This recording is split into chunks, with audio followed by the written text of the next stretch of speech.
The Hail Varsity Radio Saturday morning show.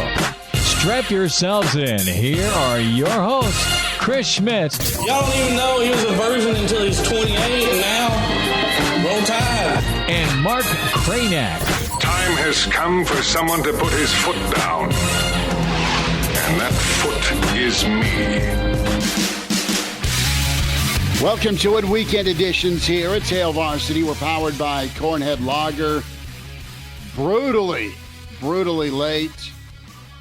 That's my fault. Elijah was ready to rock and roll.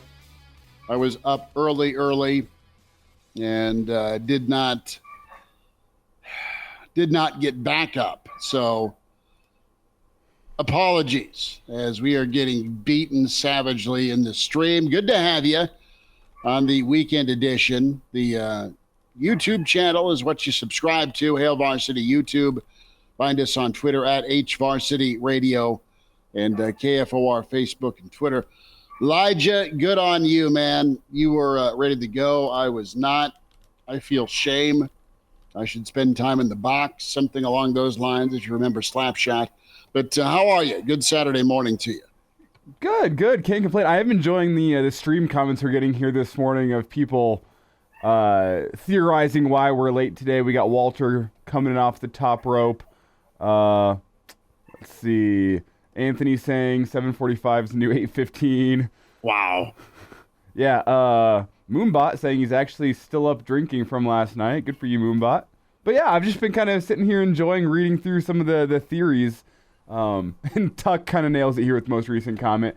Your being late means we get to go longer now. That is, yes. Yeah, that is what's going to happen today. So, other than that, great.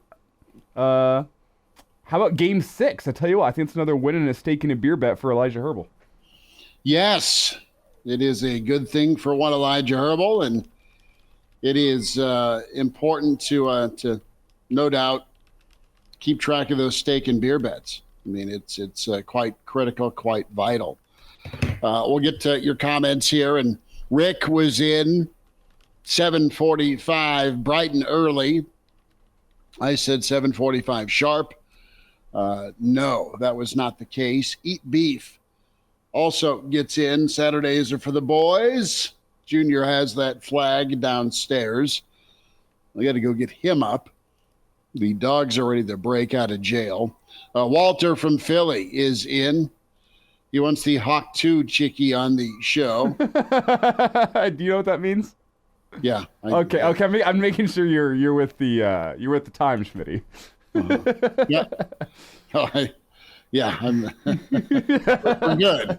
We're good. We're good.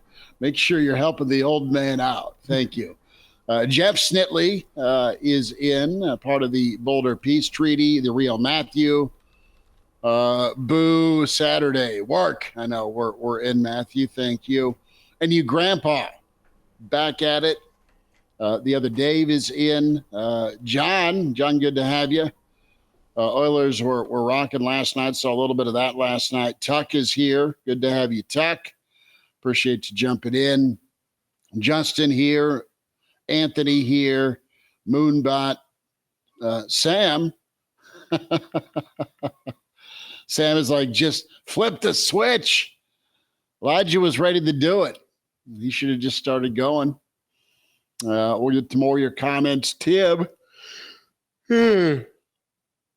Excuse me. All is fine. He says, give us the dope Husker happenings. And Rule of the Day is in. We had some good stuff from Matt Rule this week. Talked a lot about a lot of different things, Elijah. And I'm interested here as we go back to Matt Rule from Thursday. When it comes to prep, he really touched on weather and travel again. But they've really spent time so far so good on their earlier opponents. UTEP, Colorado, those first 3 or 4 games. They haven't looked a ton at much of their schedule. They'll dive further into the summertime, but the here and now, bud, is going to be the recruits this weekend, and You have incredible tight end talent that is in this state that you want to make sure stays in this state. Chase Loftin, critical visit for Nebraska. They've done everything they can. They got a chance to close today and this weekend with the Millard South product. And I do think there is a lot of importance, as we talked about on the show yesterday, keeping that in-state talent home. Chase Loftin at tight end. We talked about how the tight end position has evolved in football over, say, the past decade, maybe 15 years, to become a position that went from a luxury to what I would call a need. It's as you look around college football or on the NFL, the teams that have the elite offenses are the ones that have a high-level tight end. But I think there's a second bit of importance there. You look at the talent they're stacking. I've brought this up before on the show. I think tight end could provide Nebraska an advantage in special teams moving forward. You look at what the NFL is doing on the kickoff, changing that up. Likely going to be giving a boost to tight ends in their importance in the kick return game, the kickoff game. I wouldn't be surprised if the full tight end room that Nebraska is trying to recruit ends up paying a dividend on the special team side of things because of, it's the same reasons we talk about why they're on offense, because of the size and speed combination that is tough for any other position, any other, defender, I'll say for lack of a better term, to match up against. I think you could say the same about special teams. I wonder if that's a part of the plan for Matt Rule. It helps that there's just a boatload of high-level tight ends that the state's producing right now, which I have tried to do a deep dive on. I can't quite figure out why there's such an influx of tight end talent in the state right now, aside from the fact that it is more of a sexy position than it was 10 to 15 years ago. I think more kids want to play tight end as opposed to basketball. But I do think that tight end position could be big in football, and I'm curious to see if it pays dividends in the coming years as the NFL changed up its kickoffs, its special teams.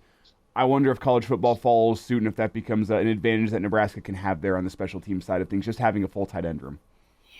I think you nailed it, where a lot of the kids that are playing the tight end spot, the 6'3.5", 6'4", 6'5", 6'6", 6'7" kids, they're big, they're mobile because they've been multi-sport players, and their basketball skill set can translate over. The Jimmy Graham effect, right, from way back in the day, the Antonio Gates effect from way back in the day.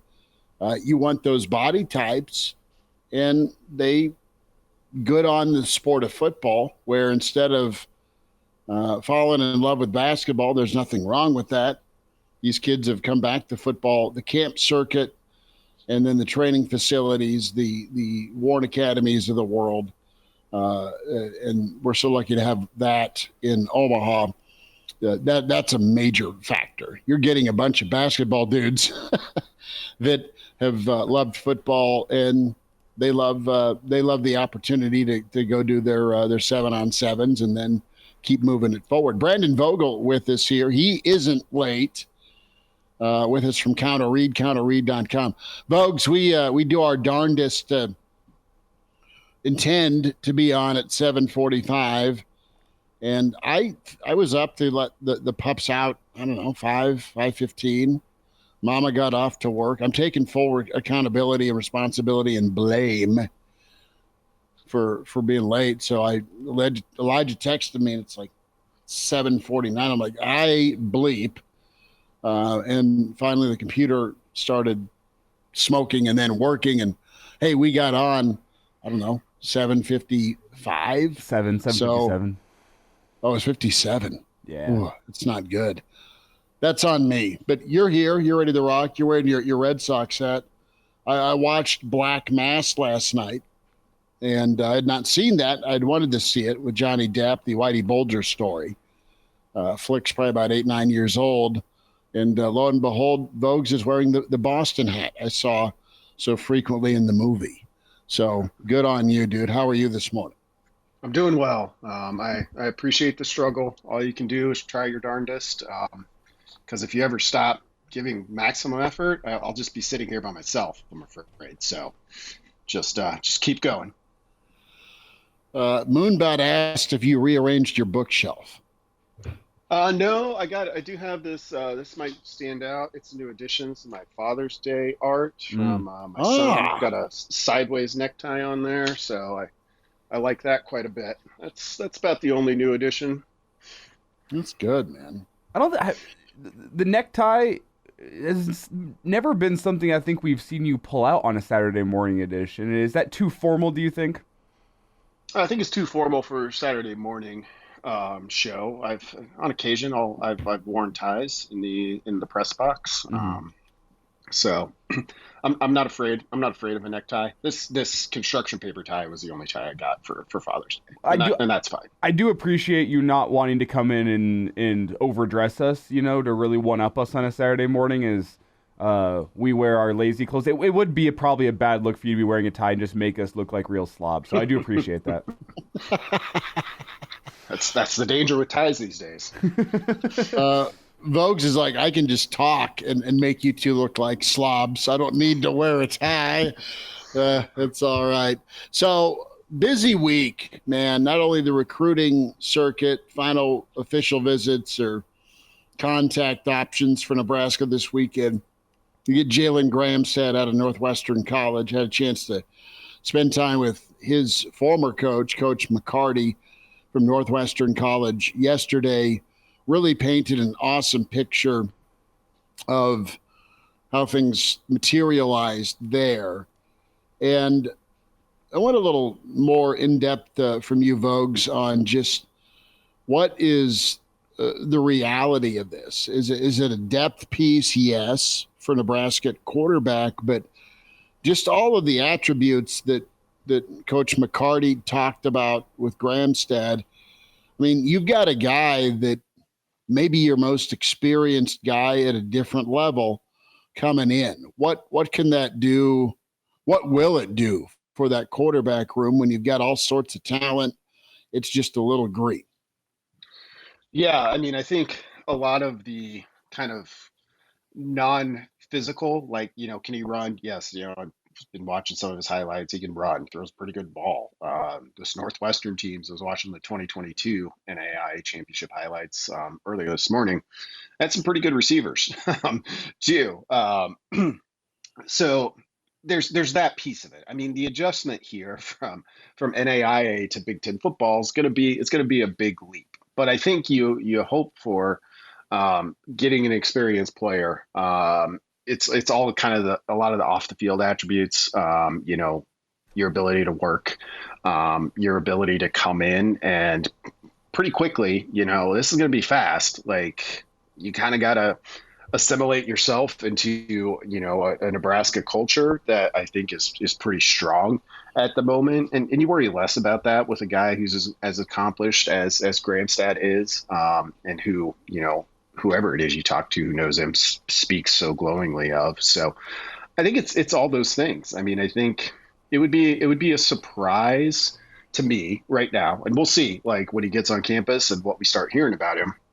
A surprise to me, like, if he immediately inserted himself into that QB race. But I think the hope is like, Nebraska had to use 3 quarterbacks last year. You get into a game where an injury happens late, like it happened to Harburg. He's potentially a guy you could put in and be like, well, he's been in a lot of football situations before, and he's a proven winner. I think that counts for a lot, no matter what level you're coming from. It's Brandon Vogel with us here on a weekend edition of Hail Varsity Radio, talking a little bit of Jalyn Gramstad officially in the boat. And Vogel, I guess, what is your concern level should Gramstad be playing in 2024? It's kind of the discussion we had on the show. Some people saying, well, he's going to be good to tutor up those young quarterbacks, but if we reach a point where he plays, we're going to be in trouble.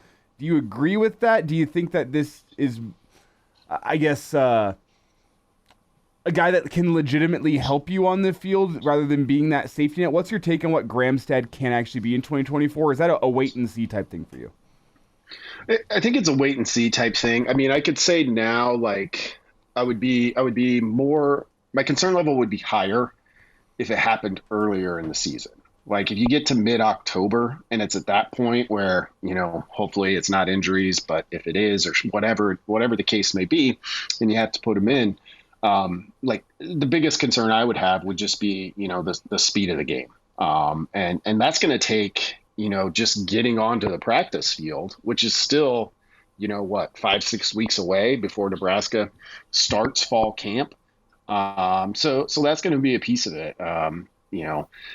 Playing for a national championship, like making it through the NAIA playoffs, like we can look at it as, okay, it's, FBS, FCS, D2, D3, NAIA. But AAI has the advantage of being able to offer scholarships, something D3 doesn't. It's still a pretty good level of football. That said, especially in a power conference, you're talking about the best of the best. So there's going to be an adjustment there.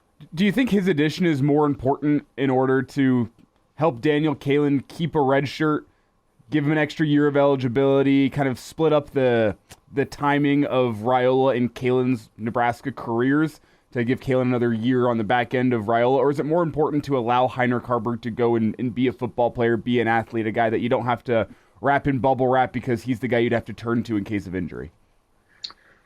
I mean, it potentially does both, which is, I think, the ultimate value in this edition. I think the more important of the two is to provide the potential separation between your two true freshman quarterbacks. Like, I think we all expect Dylan Raiola to be the starter. But, like I said, you get to mid-October and somebody just even gets dinged and you got to put somebody in to finish out a game. It'd be tough if that's Kaelin's fifth game of the season, because he's, they're using the 4 games that they had. This gives you another option. So I think it adds the most value that way. Vogues, I want to go to Rules press conference, and we played quite a bit of Rules stuff on Thursday. And what did you take away with his thoughts on the offense? And he's very open with the, he's super transparent, but what he saw from the offense last year. Have you been hard on the offense as you get more distant from last year's offensive performance? Have you lightened up on being harsh with it? Or did you look at it and say, man, they did a whole hell of a lot with really big time fires everywhere? I'm still a guy that looks at the offense, and I'm talking out of both sides of my mouth. I appreciate them going to the option, using Haarberg, finding a way to win some games, but they were just very incomplete, pun intended, when it came to throwing the football and, quite honestly, running the football when they had to. There were games for the taking a year ago. I think they're sick about that, but they had to really adjust on the fly. And he wanted that known when he talked Thursday. Yeah. And I mean, I think that's probably the biggest credit to Nebraska offensively from 2023 is like, okay, they knew they had a defense that was playing at a high level. They knew they were extremely turnover prone. They lost a bunch of pass catchers, some guys they lost right away for the season. Some were kind of in, out, and so on and so forth. So the good thing is like I think they did what they had to do to give themselves the best chance to win. That said, like without the ability to pass at like even kind of a subsistence level, like you're going to have a tough time in the Big Ten, no matter how good your running game is. And you were down to your, third and fourth running backs there too. Like it's just, by the time you get into Big Ten play, like it's probably the toughest conference to run the football in the country. I mean, the SEC, it's just different. I mean, SEC has that talent level to make it that difficult, but it's one of those differences. So Nebraska kind of kept handing the ball off because, well, you don't throw an interception that way. It had diminishing returns, kind of by the month almost. I'd have to go back and look at the numbers, but their best month, like a lot of the rushing numbers from last year were put up in the first 4 games. And like, it kind of got winnowed from there, to the point where you went into the last 4 games of the season just needing one to get bowl eligible, and you couldn't quite find a way to get there, for all of the reasons that we witnessed. So credit to them for like making it as close as they did.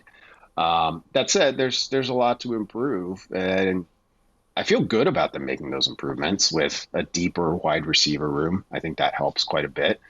And almost no matter who, be careful with this, but almost no matter who I think plays the majority of snaps at quarterback, like it would be hard to have a worse passing season as a team. I really think that. Like they were at a pretty low level. In your eyes, Brandon, whenever we discuss the moniker for the offseason, Chasing 3, your piece was on the defense this year, and I think if you have the expectation that the defense maintains or improves, 3 points offensively is not going to be too difficult to come by. But I want to get your thoughts on what that actually is going to take from an offensive point of view to get that 3 points. We talked a little bit yesterday about the kicking game. An improved kicking game gets you 3 points. Reducing the turnovers can get you 3 points. Defensively, if you can get some defensive scores, obviously that's going to be 3 points as well. But in your eyes, what is it that the Huskers need? I guess the first thing that comes to mind that will allow Nebraska to get 3 extra points per ball game. What do you think that difference could be this year? I mean, it's tough to avoid the turnover piece of it, a piece of the discussion, though I typically want to, because it's like we can talk about committing fewer. Nebraska's been talking about it every offseason for the past 20 some years, and that hasn't fixed it, so it's one of those kind of uncontrollable things. I think just an offense that operates more efficiently overall, that can stay on the field even for drives that don't end in points, can get a first down or two. Like that didn't happen often enough. And kind of the underrated thing I think with Nebraska's defense was like they were on the field a ton. I mean, I think people know that. Also, they tended to have terrible like starting field position for a defense. So if you talk about this in a points perspective, like Nebraska averaged 18 points basically both ways last year. It wouldn't be a surprise to me if those points per game allowed went up for the defense. Like, I think the defense is going to be really good, just marginally so, say 20, 21.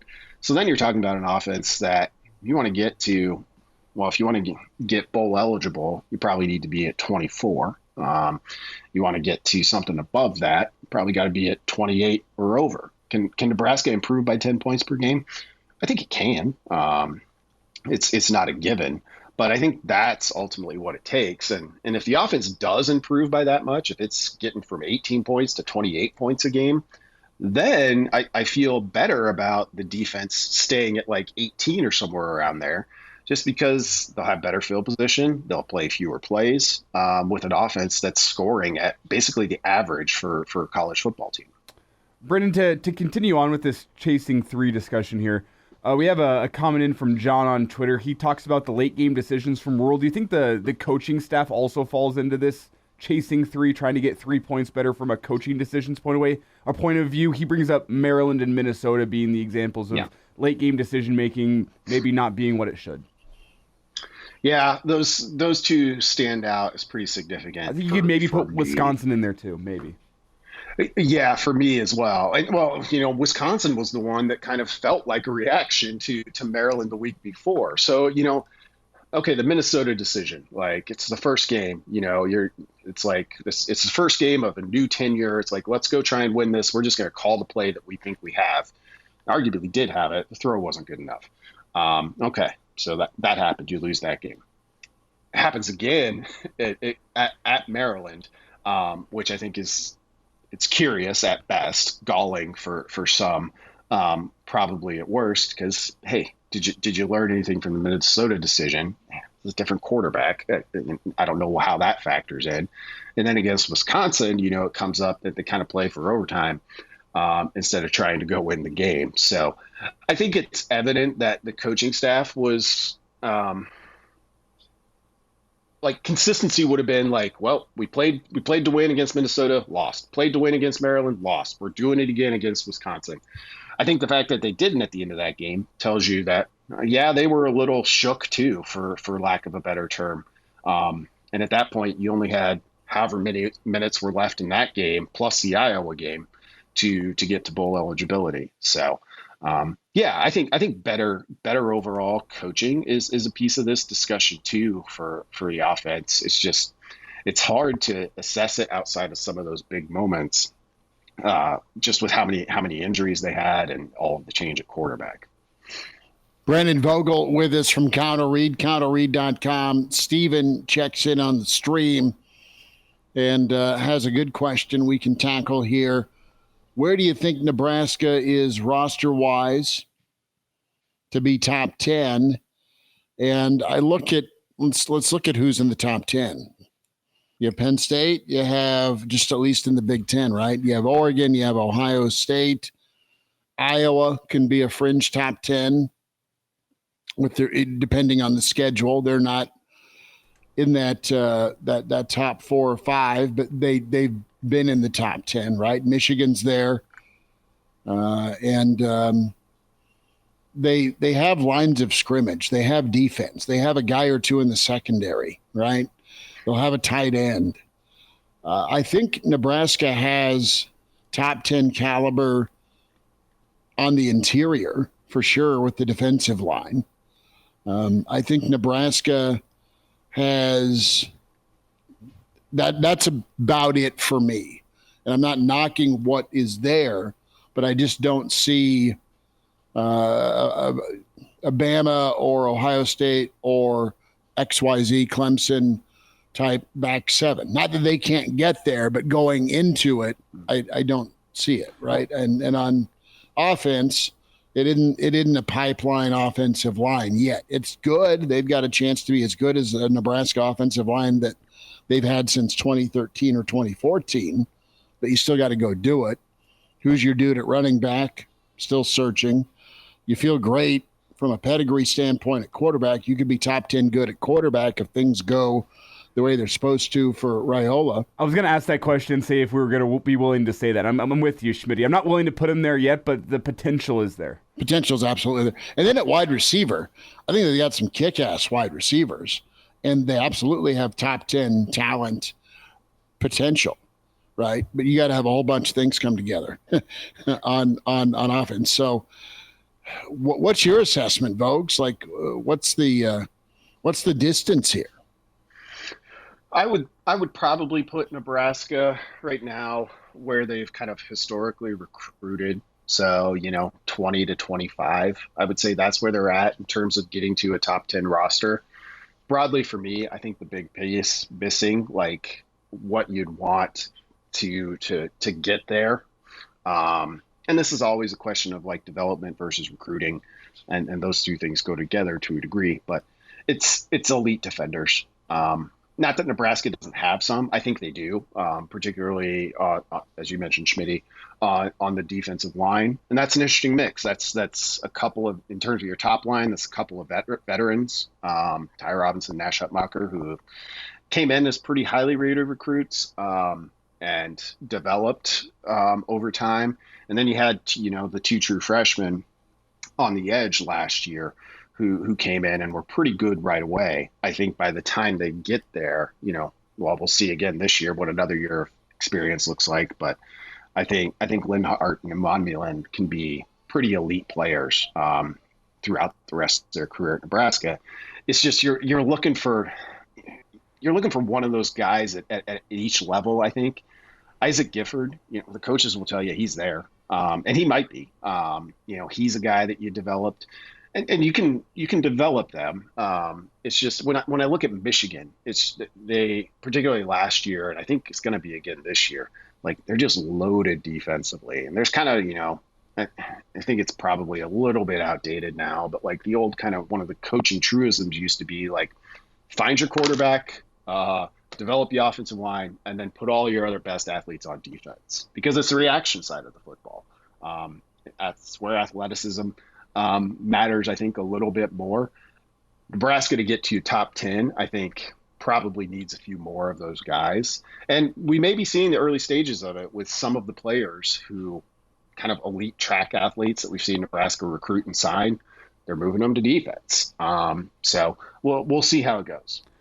Brandon, in order to be a top 10 team in my book, you have to have guys on your roster that are future first-round picks, and if not, they're future high second-round picks. That's something that almost all top 10 teams have in common. As you get to the end of the season and you point out a couple guys and say they're part of the reason why they're going to be NFL guys, they're first-round picks.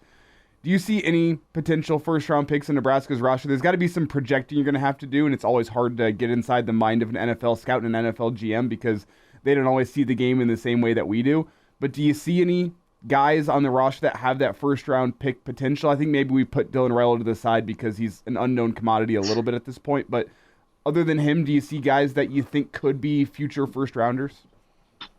Yeah, maybe the young D linemen that we were talking about. I mean, they've got, at least another 2 seasons, hopefully at Nebraska if you're a Husker fan. And I think they have that kind of potential. Lynn Hart came from IMG. He was a highly rated recruit, a 4-star if I remember correctly. And came and was a good college player in the Big Ten right away. So I looked at guys like that. Like, I think Hutbacher and Robinson, I'd be surprised if they got that high, based on this season that they have upcoming. But those are draft picks. Gifford's a draft pick, and we'll see. Here's honestly the best bet, and it seems kind of wild. It might be Tommy Hill. Kind of forgetting about him. But when you look at when you go back and really look at what he did at cornerback last year when he moved there full time, and I think what he's capable of doing this year, that's a guy when you look at his frame too at that position, who could move way up, I think, this year. Vogue's good comment from Charles in. It says the ethos of the program right now is they desire to be a developmental program that will take a few more years to hit. Nebraska will need to recruit in the top 20 to 30 and then develop them upward. I mean, that was really the formula for a ton of successful years. Yeah, you found your first round guys and developed some of those or kept them on the field, and they did a lot of the work themselves. But no, I think Nebraska's in a good path, and want to wind it down with you. And thanks for being a rock star this morning, Brandon Vogel, counter read. Did you sense a little bit of irritation from Matt Rule Thursday when talking about, all right, Ohio State's bringing in kids at a freshman or sophomore level from high school, and boom, they're great talent. Nebraska does. Oh, look at the guy Nebraska's out in front of everybody on, the diamond in the rough. He's like, no, Nebraska's looking at the same kid. Ohio State just gets the credit for it because of where they're at in the football world. Don't pat us on the head because we're damn good. And I'm super paraphrasing. I'm actually translating. Nebraska's very good at assessing and looking at talent themselves. But I thought that was pretty interesting with him wanting to say, yeah, we're really good too at assessing talent and bringing folks in. And then do you think there's a little bit of a twinge of irritation where everyone's lined up the minute Nebraska offers? Hey, let's wait and see what Nebraska is. Colorado used to do that. Nebraska gets off. This is the McCartney era. Nebraska offers a kid. We want to be right there as well. Yeah, I mean, there was some irritation there. I think broadly, it's just kind of a little bit of being annoyed at kind of the way things work. Like, things just work their way up the recruiting food chain, right? Like, a lot of these guys that, particularly locally, that Nebraska gets in on, you're like, okay, Nebraska offered, let's go see what that's all about. They already have offers from kind of the best FCS schools in the area, South Dakota States, et cetera.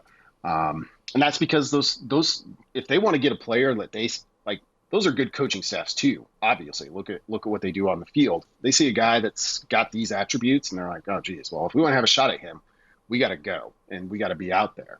Well, okay, Nebraska gets a long enough look at him. Nebraska's in, and particularly if the rural area, has success going forward.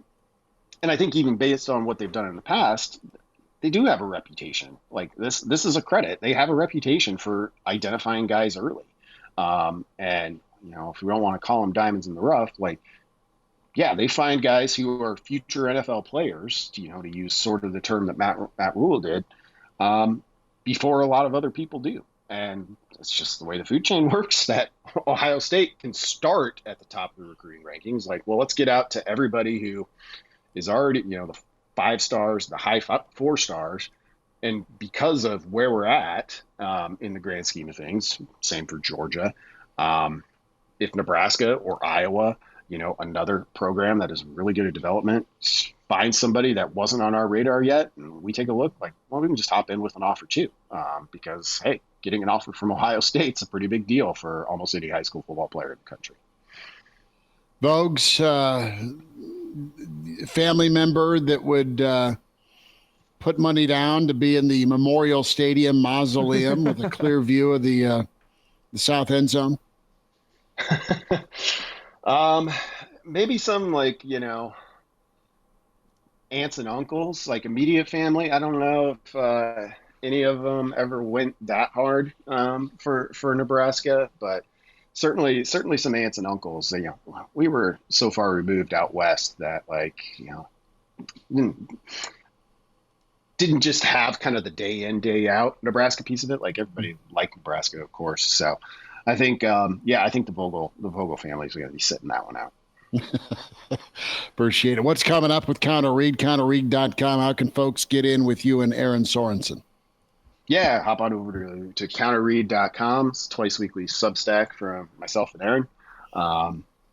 Be taking a look, I think, at the running back room next week is something I want to get to with the news that Gabe Ervin Jr. looks like he's back and going to be ready to go for fall camp. So take a look at that. I'm pretty intrigued by some of the stuff I've been looking at with Emmett Johnson. And also, can I offer a theory to Elijah's question about why Nebraska's tight end central now? It's very simple. It's no longer a neck roll position. Nice. I think that's it. I like the usage. Good take. I called it a sexier position. I think I like that more. Yeah. Yeah. It's more football-esque to call it not a neck roll position. It's sexier, Vogues. Yeah. I mean, when back in the dark ages when I was playing, the tight ends didn't even wear receiver gloves. They were wearing gloves that protected their hands. They were wearing brass knuckles. Let's not lie to anybody. I love it. Vogues, you take care, bud. Appreciate you. All right, guys. Have a good one. There he is. He is Mr. College World Series. The Iron Horse is in. Gary Sharp. Sharpie, the marathon. You see the finish line. You've got game 1. It's Tennessee. It's A&M today. Love the corn hat you got going. Thank you. Morning. Thank you. How are you, dude? I'm doing well.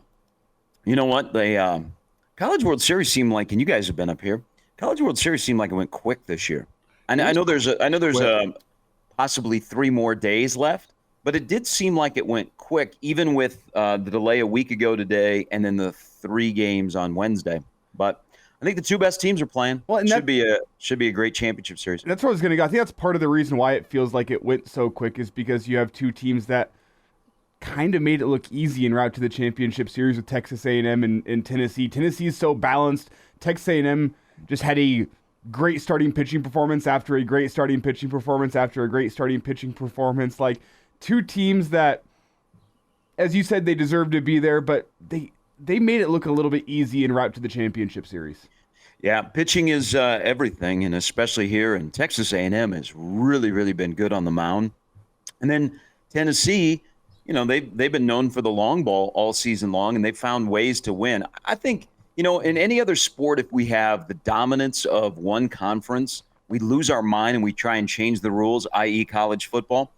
I don't know if it's because we just kind of it's the fact of what college baseball is.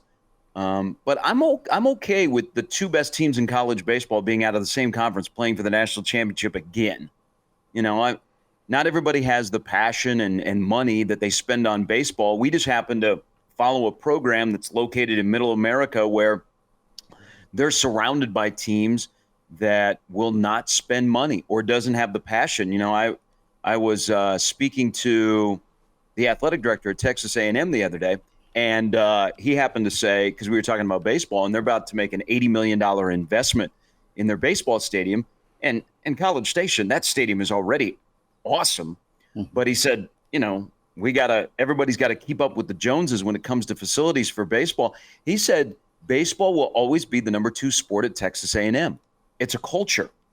And I thought, maybe the only time I can remember at Nebraska where you could make a strong case that baseball was number 2 was when Van Horn was going to the College World Series and then the 2005 College World Series, because men's basketball, remember, was the transition from knee to Collier was a little bit down.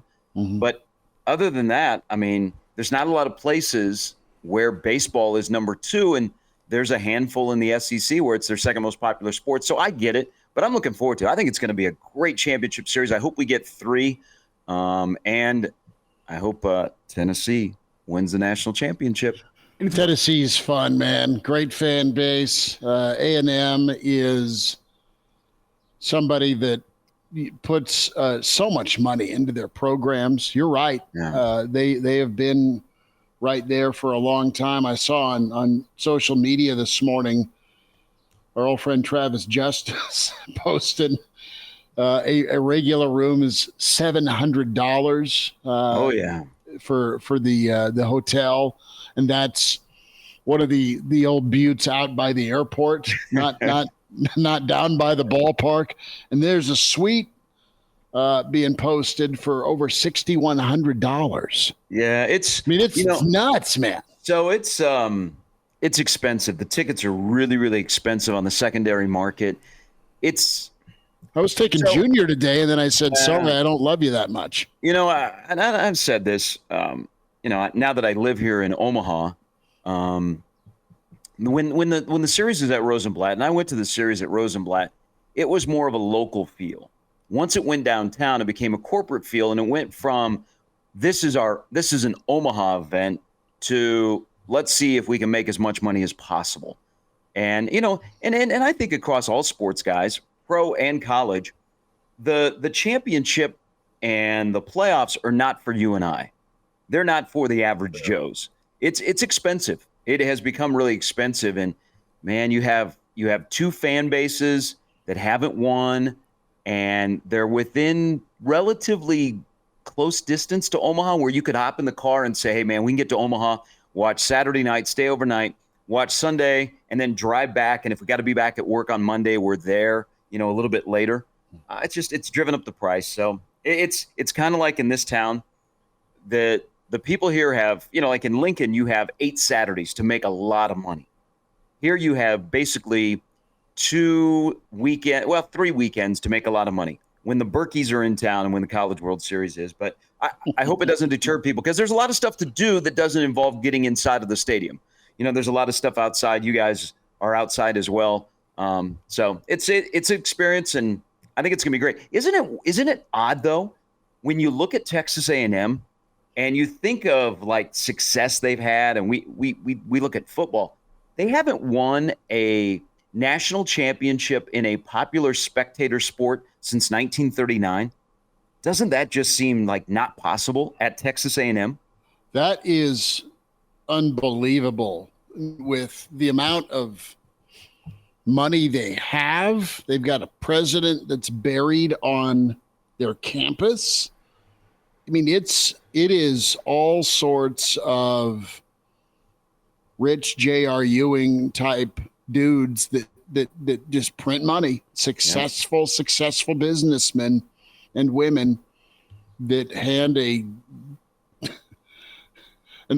ocean full of money over each year. But on the flip side of things, they've played second fiddle to Texas. I mean, it was in the Big 12 Conference and the Southwest Conference. They played second fiddle to Texas. They're pissed that Texas is now in the SEC. You go up to yes, the SEC and get your own thing going, and then Texas follows suit. I mean, it has been a long time where A&M, they've been great, but they have played second fiddle to the They've always been chasing. I think this. They've always been chasing.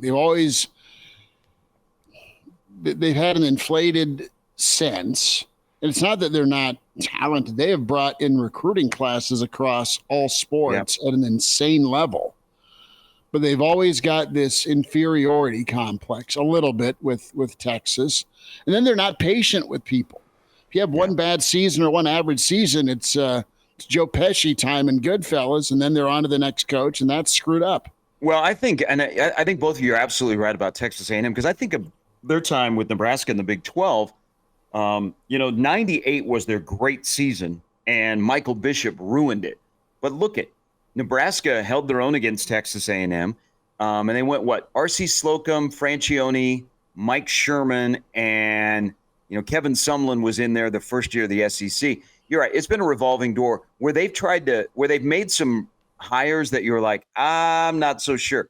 I think that they finally got the right guy to run Texas A&M football, because it was a smart hire, who's a football guy first, not a flash guy, and Mike Elko. He's a Jersey guy, dude. Yeah. And, dude, I saw him the other night, interviewed him the other night. His head is huge. I bet on a fitted hat, he's pulling an 8er. Oh, like literally, it's not like an ego thing. Like he literally just has a large head. Oh, yeah. His head is massive. But he is a super, nice guy. I think they might have finally got it right with a football coach. And you're right. You can recruit at Texas A&M. Look, they're very aggressive in Nebraska. Now, they talk about smart football, because I look at Nebraska, and smart football isn't just on the field. It's some of the hires you make, whether it be your full-time assistants or people that are not on the field on Saturdays. Texas A&M made a really good hire. Christian Ellsworth, who used to be a high school quarterback out in Grand Island, was on Nebraska's staff, not as a full-time position coach, but Texas A&M hired him to recruit, and he is down in College Station. And so what does he do? He dips his toe in the state of Nebraska, and they've been very active in this state in recruiting. And you go, well, is it like an ego thing? They got a guy that's a Nebraska guy that wants a guy. I'm like, no, they're making. Look at who they're chasing a Chase Loftin, for example. So they're making smart hires. So maybe Texas A&M football has got to turn around. But Schmidt, you make a great point, because this was brought up by the Texas A&M people, is we've had the state of Texas with the SEC brand to ourselves. Now the program that gets more attention, has more titles, joins our same league. How will that affect us? They have had the SEC market cornered. Them and Missouri both played really good football going into the new league, which is something that not every team can say, or at least competed for championships. What they have now with Trev is some common sense and some accountability.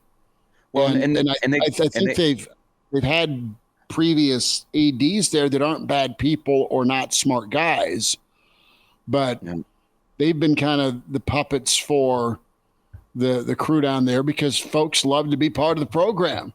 Yeah, I think there's going to be, I will always be. I love the 4-team playoff.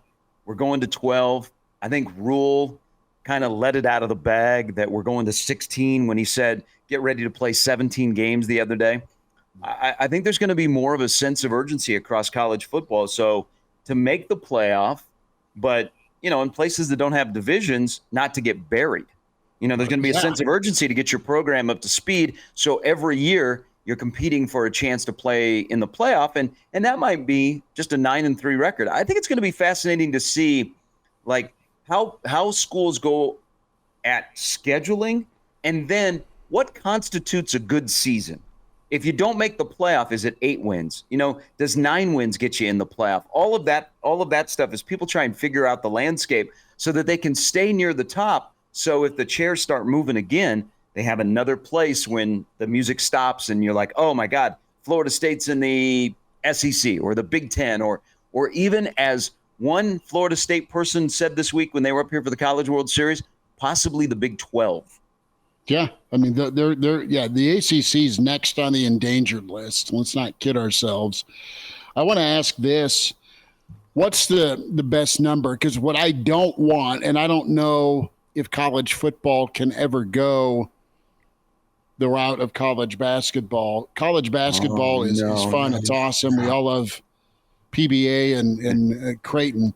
But we start paying attention really in March for college basketball. Yeah. They've pissed away their regular season, quite honestly. And you can't have that happen for college football. If you keep expanding this playoff for football, you got to keep the regular season exciting and dynamic. And you do with all these helmet game matchups, but more isn't always better. And 12 seems perfect because the NFL's 14, right? When you look at the playoffs. Yeah. I think what do you think? I think one thing that will help college football, I get what you're saying, Schmidt, and I'm in agreement with that, is that there are only 12 Saturdays. You only get 12 Saturdays a year, and there's still so much passion for your particular program. Now, it's become very much a regional sport, but I think because it's just still 12, there'll still be that, that excitement, and maybe because there are 12 spots now, there's an opportunity. Like, you don't go into this year and you go, well, we don't got a shot. Even if we win 9 games, you still have some optimism that you can make the playoff. It's the other part of watching how this all unfolds is, what is our reaction to what is considered a good season? And then we love football. More football is better than less football. But like the importance of the bowls, and what will be the attention outside of your respective team playing in that bowl. It's all going to be interesting to unfold over the next couple of years. And then, there'll be a reaction to, oh my God, this was great. Let's go to 16, which I don't know. If Rule said it publicly that they're looking at 17, you could be playing 17 games. Then that's become a very much a talking point, and we're probably closer to 16 than staying at 12. And we haven't even started 12. Well, Gary, would you rather add 4 teams to the college football playoff or 4 teams to the NCAA basketball tournament? Because both of those things have been discussed. I'm going football. Basketball, I hate it. I love where we're at right now. And I don't know how much more you can squeeze. And then that if they expand, it's because they want more power schools in there. It's not because they're going to give that mid-major, some breadcrumbs. It's the SEC, that wants expansion, so they make sure they get their, 16 and 13 team into the NCAA tournament. Well, it's worked out on that topic of conference record. Look at how each other the SEC was this year, and for the playoff appearance and for the College World Series, your 17 and 13 conference record's okay because you're playing in the baseball championship. It's just that good a level of competition you're playing. Sharpie, let's talk Gramstad. We had a chance to talk with Coach McCarty yesterday, and really just a stand-up dude, bittersweet for sure with his 2-time player of the year, national championship quarterback, living a dream and chasing a dream, rather, to come make and be a part of Nebraska's football team and quarterback room. McCarty at Northwestern College, really fantastic program what they have there. Yeah. But this is unique. And what's your reaction? I know we've talked about Gramstad before, but now it's official. And, man, there's some mileage on him in a good way from an experience standpoint for that Nebraska quarterback room. So there is absolutely no downside to this addition. One, it adds depth. It adds somebody who's been around winning and a good culture, and it's his dream to play at Nebraska. And that he's a guy that appears to be a sponge, and he wants to be a coach. So there's absolutely no downside. My thing is, can we just let this story play out and not force QB2? Because that's a popular thing. I think if you can play ball, you can play ball. But we were talking about a jump from NAIA, which is probably Division II, Division III era neighborhood, to all of a sudden you're asking a guy to come in and play Power 4 college football. So let the story play out. Again, no downside. It probably, if things progress and, he's a good quarterback that you could trust, then maybe you could adjust some things on how you handle a Harburg. I like what Rule said the other day about their quarterback position. I mean, Dylan Raiola became QB1 once the ink was dry on the letter of intent. We know that. But that room is in a good spot where guys are competitive. There's only one football to go around. They're making each other better. So extend the competition, make guys continue to work every single day. It's not like you announce the guy that's starting quarterback and the other two guys take the day off. But I like how they're handling that room when it's kind of the elephant in the room where everybody knows who the starting quarterback is going to be. I think Nebraska has to get to a point this year where if one quarterback goes down, they can win multiple ways, and they can win football games regardless of who the starting quarterback is. And right now it's probably 2 or 1.5 quarterbacks that you can trust that if you threw them in a game today, 10 Saturdays from now, that they'd go and win a football game. But I think we all have faith in that quarterback room, even when you add a Gramstad, is that Glenn Thomas is going to get guys ready to play. And at the end of the day, I think Nebraska would like to get to a point where it doesn't matter who the quarterback is. They have a system set up where that quarterback can win football games, and it's not all on him. But if they do have a talented skill set, then they can add to being able to win games with a game plan and the personnel around them. Gary, there was a great show about 10 to 15 years ago called Blue Mountain State, and it pushed the narrative that the backup quarterback is the best position to play on a football team. Do you agree with that? Because that is probably the position that Gramstad walks into. Backup quarterback has been called the most popular guy in town a lot. It's a little bit of a different story whenever you have a 5-star anointed one coming in to be your starting quarterback. But is backup quarterback, just generally speaking, the best job to have in football?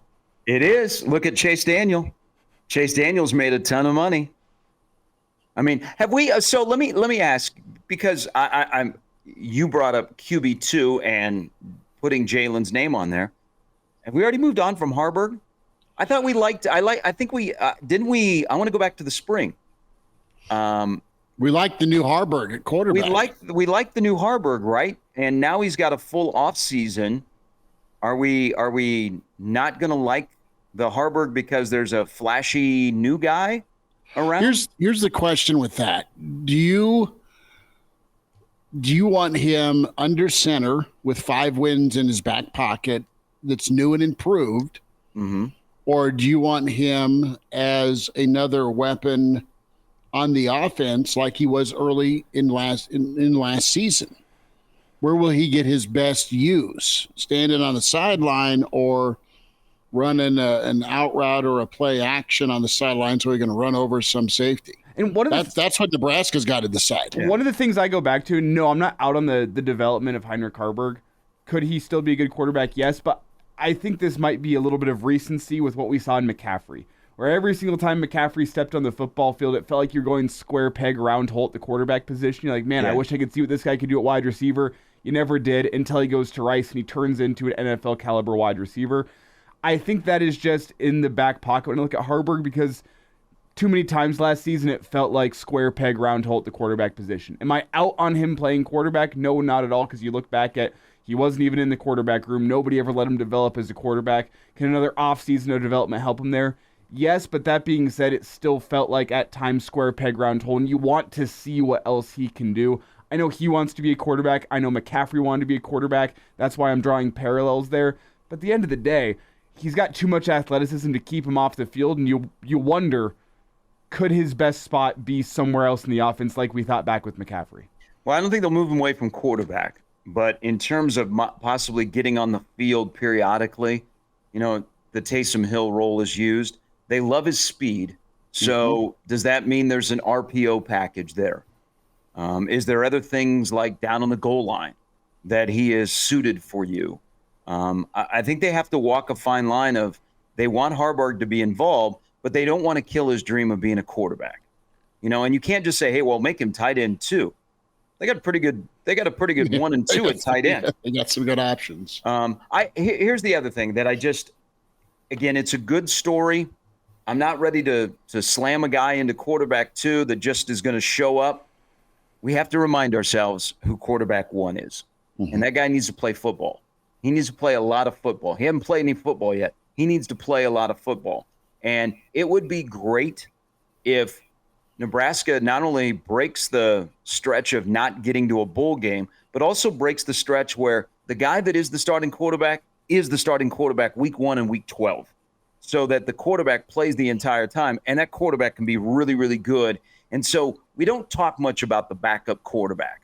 We talk about the backup quarterback because they come in when the game is out of hand. So that's what I hope this becomes. But I will tell you, I feel more confident in the quarterback room, even with 2 guys that have never played college football, 1 guy that has started 8 games, 1 guy that is the NAIA Heisman Trophy winner that is just showing up. I feel better because the guy that's in charge of that quarterback room. You've got Glenn. Because any other time, guys, don't you think we'd be panicked if that was the scenario coming into this year? Well, let's be honest. You get a guy like Raiola in part because you've got a guy like Glenn Thomas now.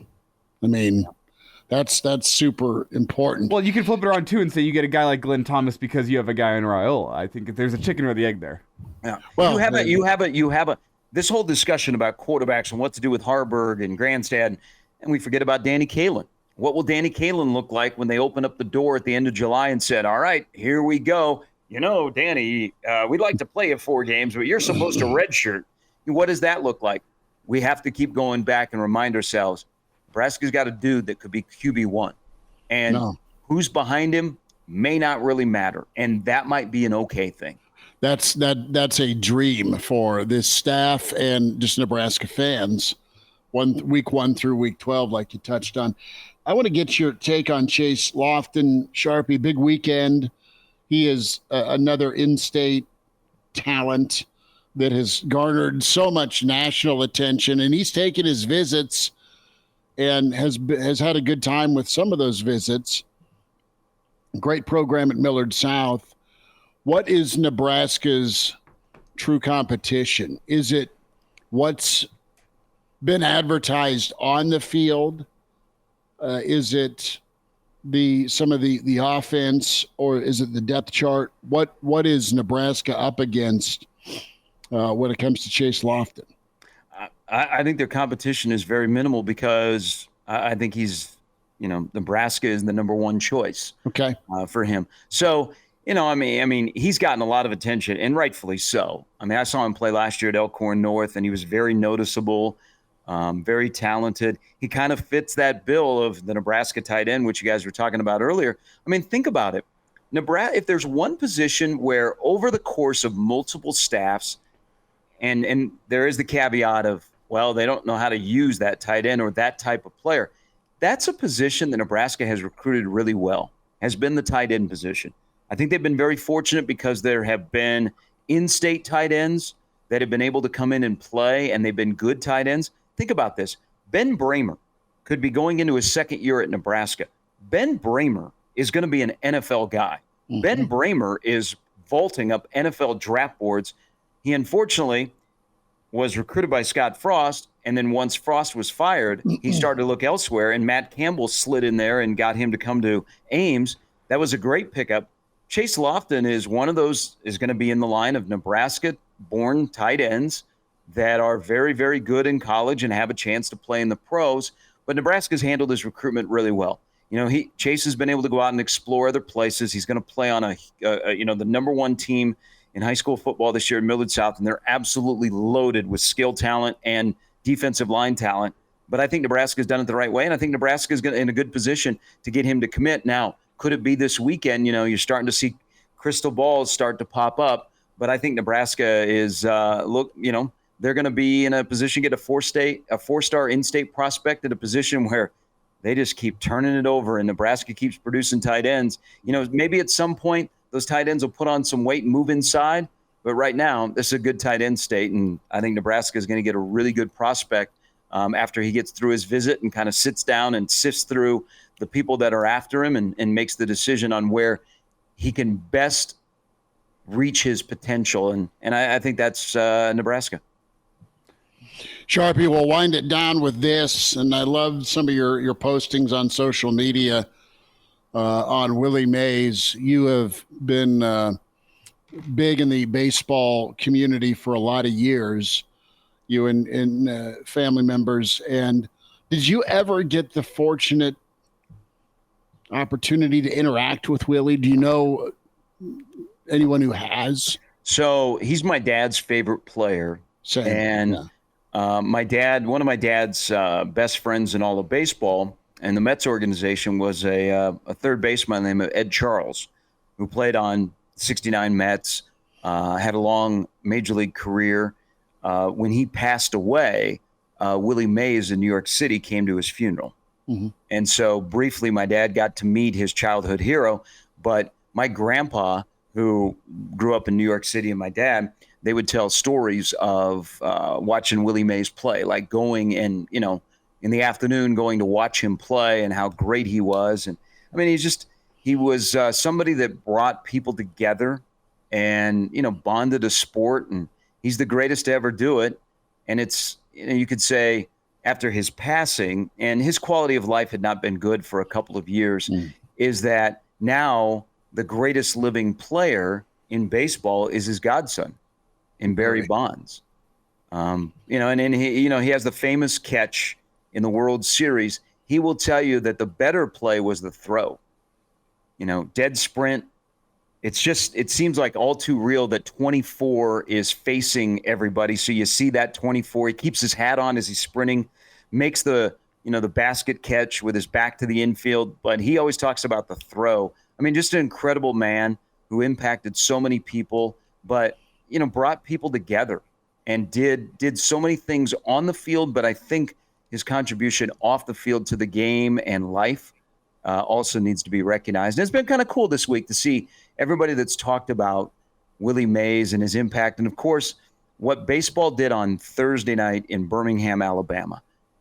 Baseball isn't the most creative, but, boy, when they have opportunities to reach into the past and go nostalgia, man, they pull it off really well. And I thought Thursday night was one of the best things baseball's done in a while. And I think Fox will win an Emmy for their coverage. Pre-game, asking a question to Reggie Jackson and then stepping back and let Reggie Jackson tell you a story about the racism that he faced. And you're like, wow, I've never heard this before from Reggie Jackson, but they let him tell the story without anybody interrupting him. And then in the game, 1954 all of a sudden popped up in the fifth inning and we went black and white. It was just it was a great day for baseball on Thursday. And what they've done with the Negro Leagues and having Bob Kendrick, who is one of the great storytellers of all time. It's just, baseball is a sport that you tell stories. It has so many stories to tell. And that's why baseball on the radio is fantastic, because you can tell those stories. And I was so happy watching that the other night. That's so good. Grandpa Schmidt, my dad's dad, loved Willie Mays. Loved. Dad was a Mickey Mantle guy, of course. But no, I just smile. And your point about the catch in 54, right? Everyone's like, how the hell did you run that down in center? But the throw saved like 2 runs. Yeah. Well, so Bob Lemon was on second base, and Bob Lemon could only advance to third and was stranded at third base. Mm-hmm. So yeah, it was and with the College World Series going on, there were a lot of national media that were in Omaha, that have had a little interaction with Willie Mays. Uh-huh. So it was a tough week, but Major League Baseball did it right by him. Gary, before we get you out of here, College World Series, as we keep it with baseball, what's your forecast for Tennessee now? I know we started the conversation with this. Want to end the conversation. Do we get 3 with these 2 teams? It's an interesting series, because if you go back to late March or early April, these would have been 2 teams that everybody circled as being College World Series contenders, teams that people wanted to see in the finals, and lo and behold, we get to late June and these are the two teams, Tennessee and A&M. What are you forecasting? I think, Elijah, if Texas A&M wins tonight, we get 3. If Tennessee wins tonight, we get 2. The pitching matchup tonight is pretty good, but I think Texas A&M has to win tonight. What do you make quickly of the fact, is Game 2 going to be on ABC, national television, 2 p.m.? What do you make of college baseball getting that stage? ABC, 1 o'clock tomorrow. It's kind of like volleyball. Remember when the championship on volleyball was in Tampa between Texas and Nebraska? Because of the new NCAA contract, they're taking some of the championship events and they're giving them a platform on ABC. The ratings are way up. I mean, they are through the roof, and they have been during the postseason. I think they're going to see another jump. It'll be interesting to see the professional baseball fan if they like the college product, because they hear a different sound when the ball comes off the bat. I love the sound of a wood bat. I'm getting used to and have been used to the ping. It's not as bad as it used to be, but I'll be curious to see. I think there'll be a lot of people that will tune in. How long do they stay? But, man, college baseball is in a really good spot right now. It's the players are really good. The talent is at the top. There's an investment in the sport, and the TV ratings have matched that. And tonight, people will tune in at 6:30. Ballpark's going to be absolutely packed. I mean, there'll be 26,000 people there to watch 2 SEC teams play. So college baseball right now is on a heater, and I hope it can continue, because you don't know what the sport's going to look like as the landscape changes. You don't know how big the rosters are going to be. You don't know how revenue sharing will impact it. You want programs to stay around. Yeah, you don't know if there'll be some programs that'll go, you know what? It's just our return on investment isn't what it needs to be. So, we'll just let baseball. We got to have it, but we'll let baseball kind of hang out over there, and and the Big Ten has to find a way to survive. Yesterday, the freshman of the year from the conference from Purdue put his name into the portal, and I'm sure he'll end up at a school that's got a lot of NIL money and a lot of sunshine in February. Yeah, I keep saying this from Nebraska's perspective. Nebraska has to get to a spot where you don't even mention what conference they're in. You just mention they play baseball in the Midwest. Mm-hmm. Can they overcome those challenges, and can they also increase their funding? Because they are 7th in the conference right now in terms of money spent on baseball, but yet they're at the top of attendance, and probably in terms of a passionate fan base and coverage, they by far are number 1. Yeah, that needs to be top 3 at minimum. Yeah, and you wonder, that's why behind the scenes there's a lot of former Huskers baseball players that are working to increase the NIL and, maybe get some more money, because I don't know where improvements at Haymarket fit when you're looking at the other challenges of the athletic department in terms of spending money. Yeah. And projects that they have upcoming. No, I get it. I get it. So it might be, and I think Elijah brought this up a couple weeks ago, it might be where in baseball, you got to win and then you'll get rewarded, instead of we'll reward you with a pitching lab or improvements in your clubhouse, and then hopefully that leads to wins. It's going to be the old Haymarket Park Buck type deal again, where Van Horn came in, won, and here's your new shiny stadium. Yeah. Your reward. Sharpie, have a great time today. Appreciate you much. Are you guys up here today?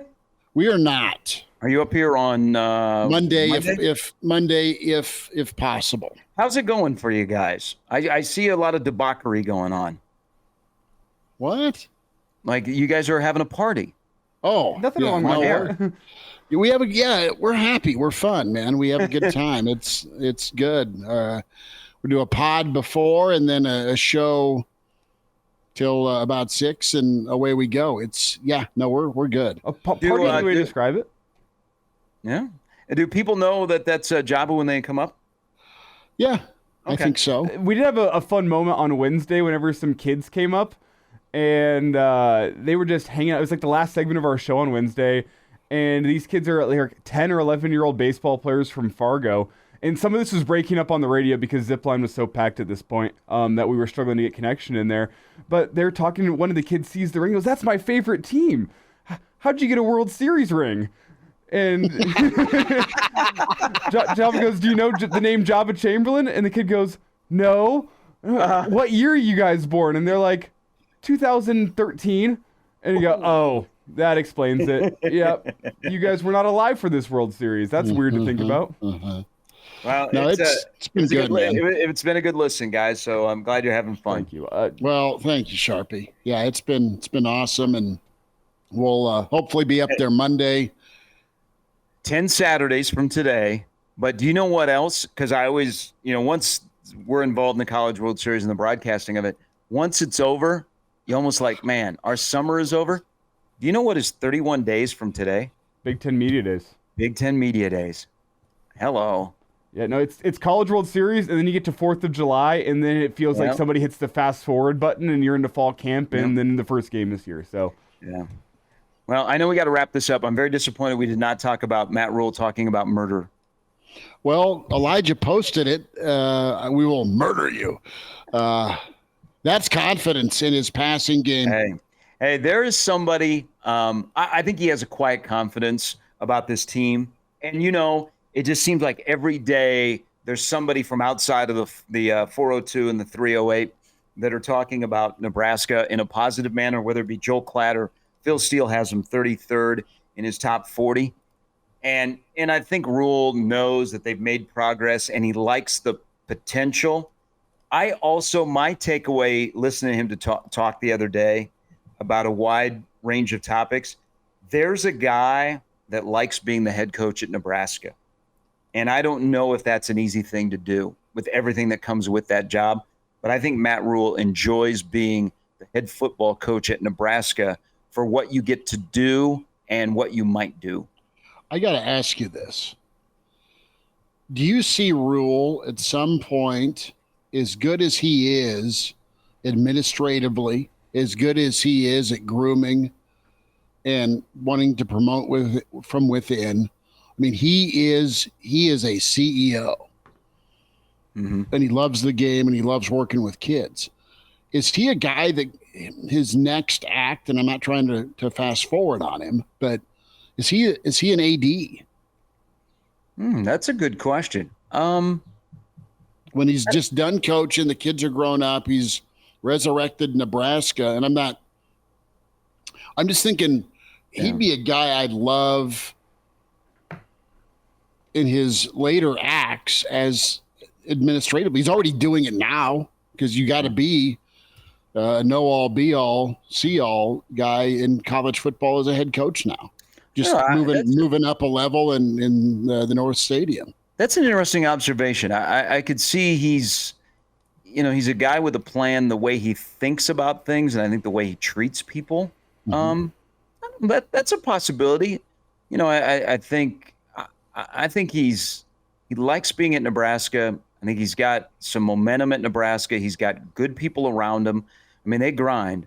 If you work for him, you better be ready to work because he's going to lean on you to try and get the best out of you.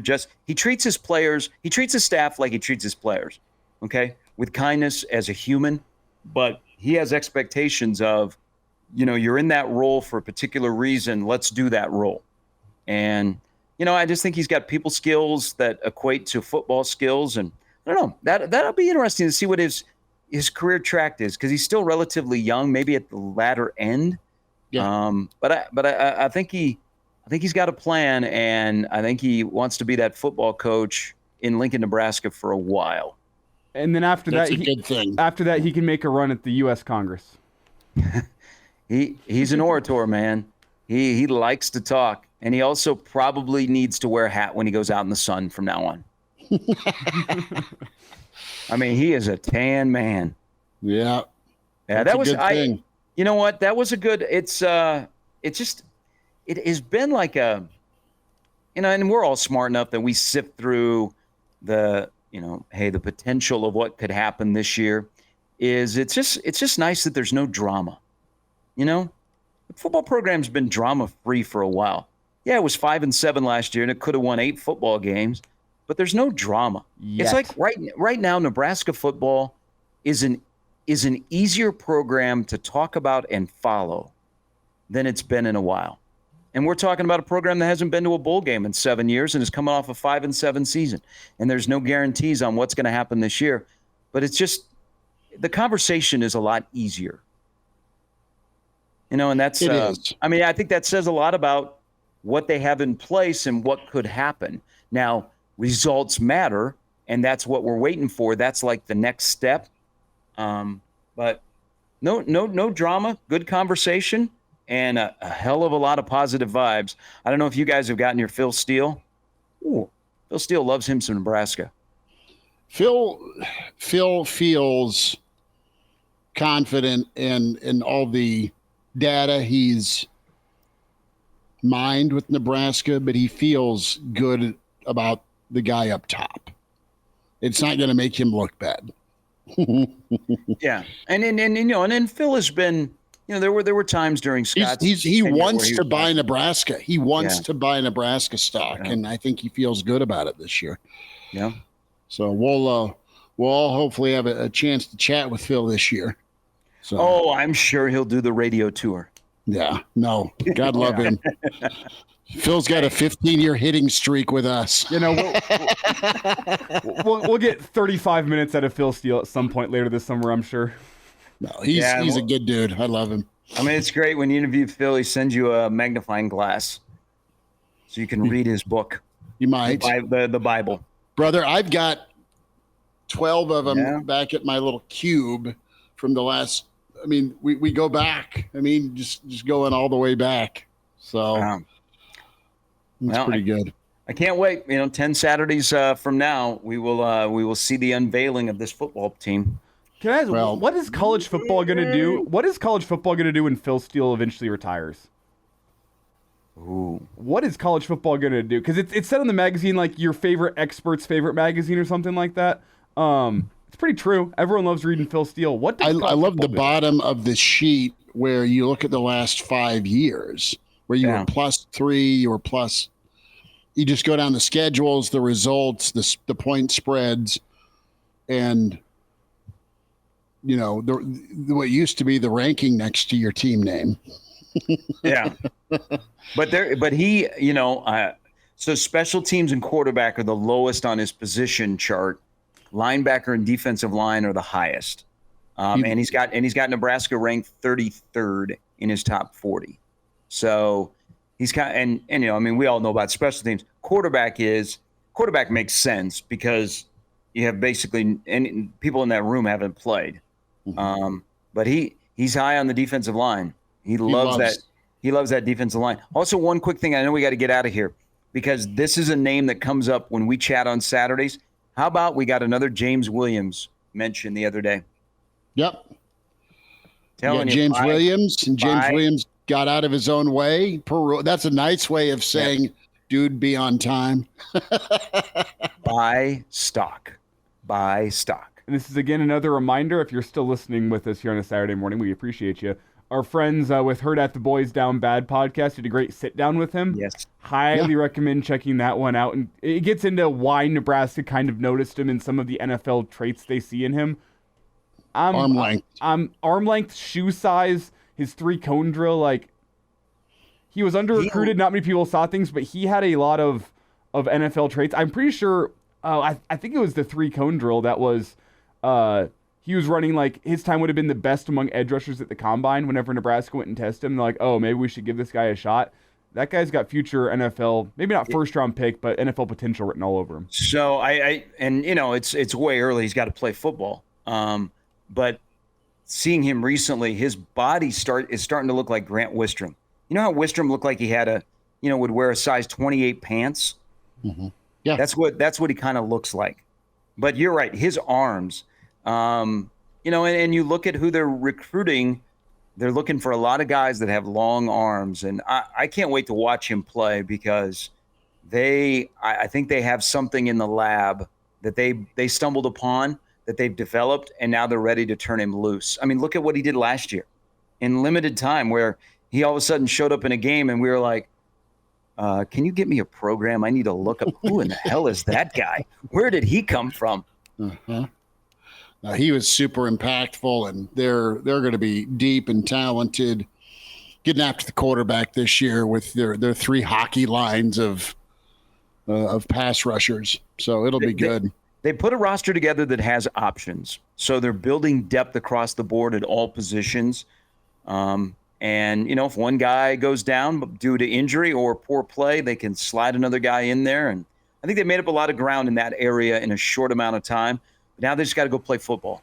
They gotta have results. So I can't wait, man. People up here, a lot of people are asking about Nebraska football. They're very, very optimistic at the College World Series. You love that this time of year. Sharpie, be good. We will holler, my friend, at you next time, and always appreciate you, dude. Hey, thanks, guys. You're always my favorite discussion of the week. Well, thank you. Appreciate Thank you. Good luck on the call this afternoon or this evening.